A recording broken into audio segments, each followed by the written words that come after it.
அவுத்த உடனே ஒரு 10 நிமிஷம் இல்லை ஒரு அதிகபட்சம் ஒரு 5 நிமிஷமாக தான் மாடுகளை ஆட விடுங்க. மாட்டுக்கு மருந்து போட்டு ட்ரைனிங் கொடுத்து கொண்டு வராங்க. அதை பொசுக்குன்னு 1 நிமிஷம் 2 நிமிஷம் அவுத்த உடனே 30 செகண்டு 40 செகண்ட்லாம் கட்டி நீங்கள் என்ன போகிறீங்க மாட்டுக்காரங்க வருத்தப்படுவாங்க.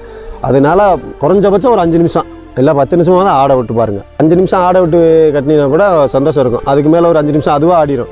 ஒரு 5 நிமிஷம் நீங்கள் ஆட விட்டீங்கன்னா அங்கிட்டு ஒரு 5 நிமிஷம் அதை ஆடிடும். 10 நிமிஷம் ஆடிடுச்சிங்கில இந்த மாட்டுக்காரர்களுக்கு கொஞ்சம் மனசு நம்ம மாடு 10 நிமிஷம் ஆடிடுச்சு நல்லா டீமுக்கு ஆடிடுச்சு அப்படின்னு நினச்சிக்கிட்டு வருவாங்க. அதுவே ஒரு சந்தோஷமாக இருக்கும். வீரர்களும் மாட்டுக்காரர்களும் எதிரியாக இருக்கக்கூடாது, அண்ணன் தம்பி மாதிரி தான் இருக்கணும். அந்த மாதிரி நீங்கள் நினச்சி எல்லா மாடையும் இனி வருங்காலத்தில் ஒரு 5 நிமிஷம் ஆட விடுங்க. அளவுக்கு வீரர்கள் வந்திருக்காங்கிறது பெருமையாக இருக்குது. ஏன்னா அந்த கட்டத்தில் அந்த மாதிரி இல்லை. இப்போ அவ்வளவு நல்லா ஆடுறாங்க.